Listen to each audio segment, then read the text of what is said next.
நான் உங்கள் ethical surgeon doctor AK Rajendran பேசுகிறேன். இந்த எபிசோடில் ஒபிசிட்டியை பற்றியும் கொஞ்சம் விரிவாக பார்ப்போம்.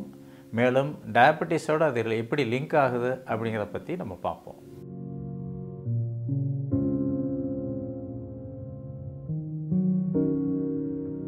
குளுக்கோஸ் கண்ட்ரோல் ஆகாமல் இருக்கிறது.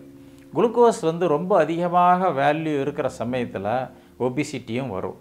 ஒபிசிட்டி இன் டர்ன் ஒரு விசியஸ் சைக்கிள் மாதிரி டயபெட்டிஸ் உண்டாக்கும். டயபெட்டிஸ் அதிகமாக ஒபிசிட்டியாக, ஒபிசிட்டி அதிகமாக டயபெட்டிஸ் வரும். ஸோ நம்ம குளுக்கோஸ் வேல்யூ நம்ம கரெக்டான ஒரு லெவலில் நம்ம வச்சுருக்கணும்.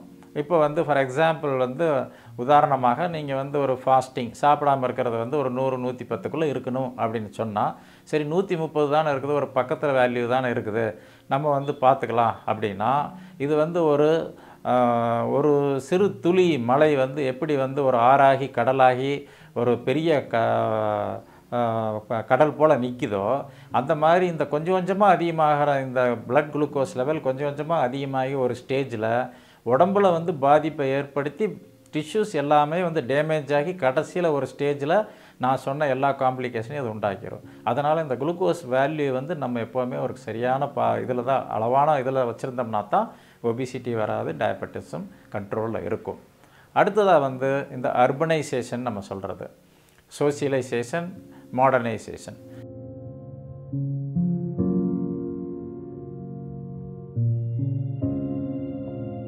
இந்த அர்பனைசேஷன் நீங்கள் எடுத்துக்கிட்டிங்கன்னா, ஒரு காலகட்டத்தில் கிராமப்புறங்களில் இருந்தது, இப்போ கிராமப்புறங்களும் அர்பன் ஆகிட்டே வருது.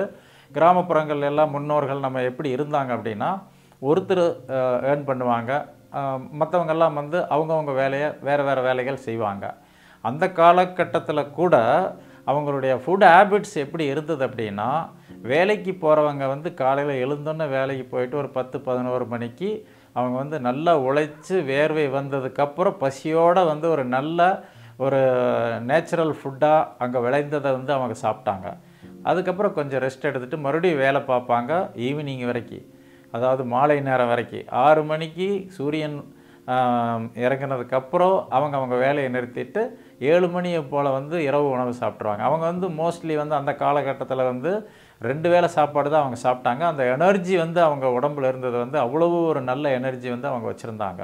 அது இந்த மாடர்ன் வேர்ல்டில், மாடர்னைசேஷனில், இந்த அர்பனைசேஷனில் நம்ம என்ன பண்ணோம், இதை 3 வேளையாக நம்ம மாற்றிட்டோம். சரி, 3 வேளையாக நம்ம இருந்தாலும் இந்த அர்பனைசேஷனில் அந்த 3 வேளை சாப்பாடு இப்போ என்ன ஆயிருக்கு, அந்த ஃபுட் பேட்டர்னே நமக்கு மாறி போயிடுச்சு. அந்த ஃபுட் பேட்டர்ன் இப்போ நம்ம முதல்ல சொன்ன மாதிரி ஃபுட் இன்னு, கலோரி இன், கலோரி அவுட், அந்த இதுக்கு நம்ம வந்தோம் அப்படின்னா, இப்போ நிறைய பேர் பார்த்துருப்பீங்க, அவங்க என்ன பண்ணுறாங்க அப்படின்னா 5 நாள் வேலை பார்க்குறாங்க, கடின உழைப்பு. அப்போ அந்த 6வது நாள் ஈவினிங்கில் என்ன தோணுதுன்னா, 5 நாள் ரொம்ப நம்ம வேலை பார்த்துட்டோம், நம்ம அடுத்தது ரிலாக்ஸ் பண்ணணும் அப்படிங்கிற ஒரு எண்ணம் அவங்க மனசில் வந்துடுது. எப்படி ரிலாக்ஸ் பண்ணுவோம்னா, அவங்கள பொறுத்த வரைக்கும் ரிலாக்ஸ் பண்ணுறது போய் ஒரு கேம் ஆடுறதோ அல்லது ஏதாவது ஒரு இடத்துக்கு போயிட்டு வர்றதோ அந்த மாதிரி இல்லை. எல்லா குழந்தைங்க எல்லாரையும் கூப்பிட்டுட்டு சமையலை நிறுத்துறது ஒரு ரிலாக்ஸேஷன் மாதிரி ஆகிடுச்சு.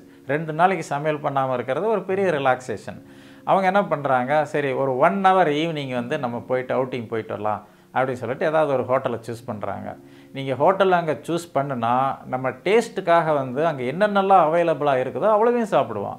அதில் ஜங்க் ஃபுட் இருக்கலாம், அதிக ஹை கலோரி இருக்கிற ஃபுட் இருக்கலாம். எப்போவுமே மனித மனசு நம்ம செலவு பண்ணுற சமயத்தில் அதுக்குண்டான இன்டேக்கை ஹோட்டலில் எடுக்கணும் அப்படிங்கிற ஒரு எண்ணம் வந்துடும். அப்போ நம்மளுடைய அந்த கேரக்டர் டிஃபெக்ட் அங்கே ஆக்ட் பண்ண ஆரம்பிச்சிருது, பர்சனல் சாய்ஸஸ் அங்கே ஆக்ட் பண்ண ஆரம்பிச்சிருது. கேலரி இன், கேலரி அவுட்டை பற்றி நம்ம கவலைப்படுறதே இல்லை. இது நம்ம சாப்பிட்றோம். இதுக்கு ஒரு இன்னொரு காரணம் இருக்குது. 2 பேரும் நம்ம சம்பாதிக்கிறோம், நமக்கு ஒன்றும் ரிலாக்ஸ் பண்ணுற டைமே இல்லை. நம்ம அப்பா அம்மா தான் நமக்கு இந்த ஃபுட்டெல்லாம் வாங்கி கொடுக்குற அளவுக்கு நம்மளை வச்சிருக்கல, நம்மளை வளர்த்தலை. நம்மக்கிட்ட இப்போ பணம் இருக்குது, அதனால் நம்ம குழந்தைங்களாவது அதை அனுபவிக்கணும் அப்படிங்கிறத அவங்க ஒரு மனசில் வச்சுட்டு செய்கிறாங்க. இருக்கட்டும், அதாவது இது எப்படி கொண்டு போகணும் அப்படின்னா, பிரிங்கிங் அப் சில்ட்ரன், குழந்தைங்களை வளர்த்துறத ஒரு டிசிப்ளினாக நம்ம வளர்த்தணும். அந்த டிசிப்ளின் கேரக்டர் டிசிப்ளின் மட்டும் டிசிப்ளின் இல்லை, ஃபுட் ஹேபிட்ஸும் ஒரு நல்ல டிசிப்ளின் தான். ஏன்னா ஜங்க் ஃபுட்டு நிறையா அவங்க சாப்பிட்டாங்கன்னா கண்டிப்பாக அவங்க கேட்பாங்க. ஒரு தடவை சாப்பிட்டாங்கன்னா அந்த டேஸ்ட்டு நல்லாயிருக்கும் அப்படின்னா அவங்க கண்டிப்பாக கேட்பாங்க. அதை நம்ம தான் பேசி அவங்கள அந்த பிரிங்கிங் அப் சில்ட்ரனை ஒரு நல்ல வழியாக நம்ம எடுத்துகிட்டு போகணும். ரெண்டாவது வந்து இப்போ நீங்கள் பார்த்தீங்கன்னா ஃபுட்டு வந்து நல்லா செஞ்சு அந்த ஹோட்டல்லையோ அல்லது ஒரு ரெஸ்டாரண்ட்டோ நீங்கள் போகிறீங்க, அங்கே வந்து வச்சுடுவாங்க. அல்லது வீட்லேயே கூட நீங்கள் வந்து நல்லா நிறையா டிஷ்ஷஸ் செஞ்சுருக்கலாம்.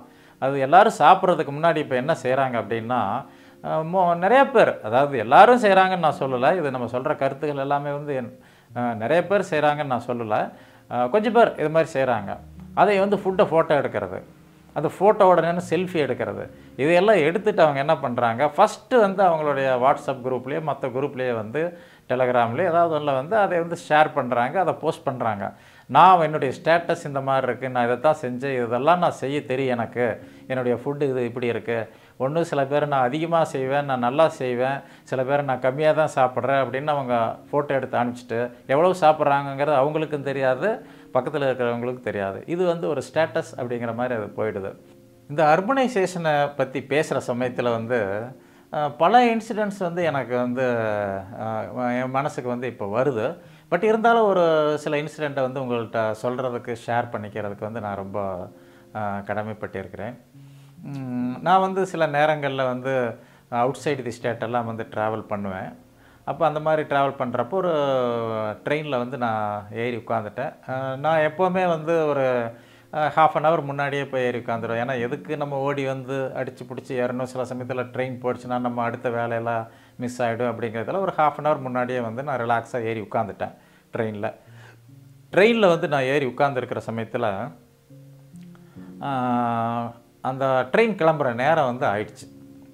இன்னொரு 1 மினிட் அந்த மாதிரி இதை வந்து ட்ரெயின் கிளம்பிவிடும். ஜன்னல் வழியாக அப்படியே வெளியில் பார்த்துட்டே இருக்க, வேடிக்கை பார்த்துட்டு இருக்கிறப்ப வந்து ஒரு 15 பேர், ஒரே ஒரு ஃபேமிலியை சேர்ந்த 15 பேர் அப்படியே வர்றாங்க. அதில் ஒரு யங்ஸ்டர் வந்து ஓடி வந்து ட்ரெயினில் வந்து அந்த கதவு பக்கத்தில் அந்த கம்பியை பிடிச்சிட்டு அவர் நிற்கிறாரு. நின்றுட்டு அவர் ஏதோ சம் வேர்ட்ஸில் வந்து ஷவுட் பண்ணுறாரு. அந்த வயசானவங்க எல்லாம் வந்து எல்லாம் 50+, 60+ இருப்பாங்க. அவங்களெல்லாம் ரொம்ப துரிதப்படுத்துகிறார். ஏன்னா வந்து ட்ரெயின் வந்து கிளம்ப போகுது.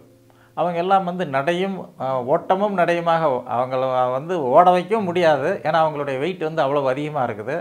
தன்னுடைய பாடி தன்னுடைய வெயிட்டையே தூக்க முடியாத ஒரு நிலைமை. எப்படியோ தூக்கிட்டு அப்படியே ஓடி வர்றாங்க. அதில் ஒரு 5-6 பேர் வந்து ஓவர் வெயிட்டாக இருக்காங்க, வந்துட்டாங்க. வந்து நான் இருந்த அதே கோச்சில் வந்து அவங்க ஏறி உட்காந்துட்டாங்க. சரின்ட்டு ட்ரெயின் போயிட்டே இருக்கு. ஒரு 1 மணி நேரம் ஆயிருக்கும்.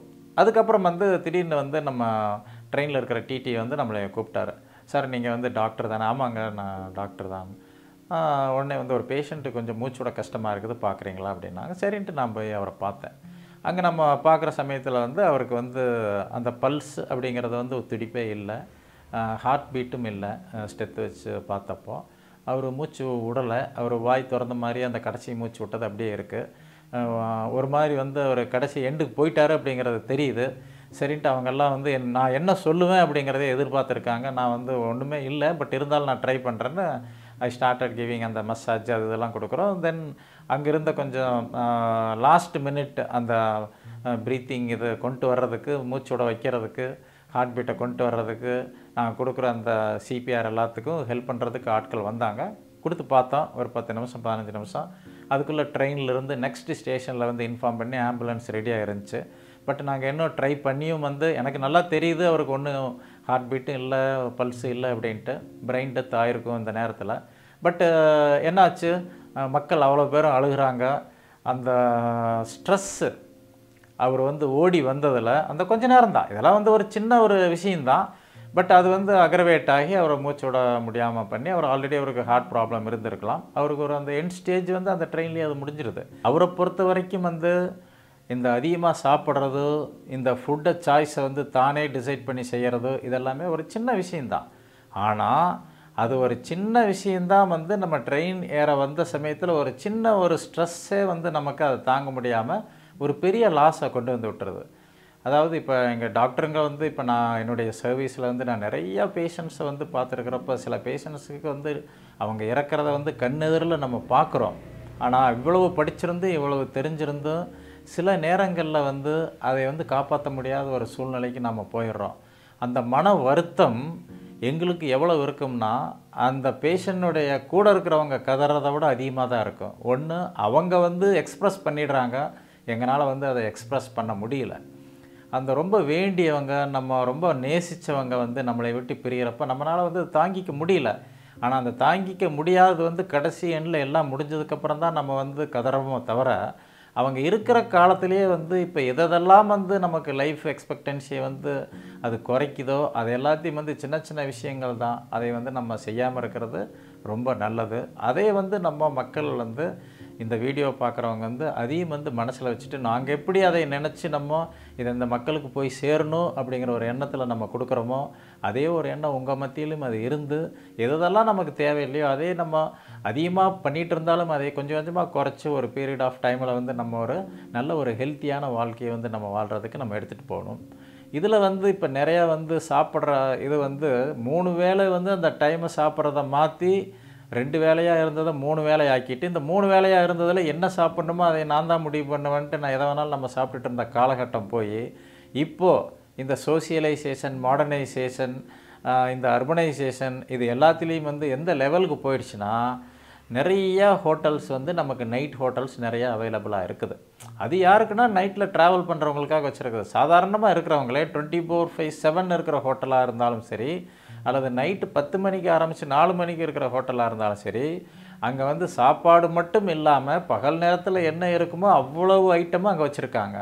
பர்டிகுலராக வந்து இந்த ஃப்ரைட் ஐட்டம்ஸு, பிரியாணி இந்த மாதிரி ஐட்டம் எல்லாம் வந்து நைட்டில் வந்து 12 o'clock 1 o'clock இந்த மாதிரி சமயத்துலேயும் மக்கள் வந்து ருசித்து சாப்பிட்றத வந்து நம்ம பார்த்துருக்கோம். இது எல்லாமே வந்து நமக்கு இது தேவையா? இது வந்து நம்ம என்னென்னலாம் வந்து நமக்கு ப்ராப்ளத்தை பண்ணுது? அந்த நேரத்தில் நம்ம சாப்பிட்ற ஜங்க் ஃபுட்டு அன்டைமில் வந்து நம்ம சாப்பிட்றது நமக்கு பிரயோஜனமாக இருக்குமா? அப்படிங்கிறத வந்து நம்ம எல்லோரும் யோசித்து, எந்த ஃபுட்டு நமக்கு தேவை, எந்த ஃபுட்டை சாப்பிட்டோம்னா நமக்கு வந்து இந்த கலோரி வந்து நமக்கு வரும் அப்படிங்கிறத நம்ம யோசித்து ஃபுட்டில் வந்து கொஞ்சம் நம்ம கவனம் செலுத்துறது இந்த காலகட்டத்தில், இந்த அர்பனைசேஷன் அதிகமாகிட்டு வர்ற காலகட்டத்தில், சோசியலைசேஷன் அதிகமாகிட்டு வர்ற காலகட்டத்தில், மாடர்னைசேஷன் அப்படிங்கிற பேரில் நடக்கிற அத்தனைக்கும் நம்ம வந்து எது நல்லது எது கெட்டது, எவ்வளவு இன் எவ்வளவு அவுட் அப்படிங்கிறத வந்து ஃபுட் சாய்ஸு, அந்த நம்ம ஹெல்த்தி ஃபுட் ஹேபிட்ஸையும் நம்ம டெவலப் பண்ணிட்டோம்னா ரொம்ப நல்லது. கம்பேரிசன் எப்போவுமே வந்து ஒரு நல்ல நார்மலாக இருக்கிறவங்களோட நம்ம கம்பேர் பண்ண மாட்டோம். நம்மளை விட குண்டாக இருக்கிறவங்களோட கம்பேர் பண்ணி நம்ம நல்லா தான் இருக்கிறோம் அப்படிங்கிற ஒரு எண்ணத்தை தான் வந்து நம்ம உருவாக்கிக்குவாங்க.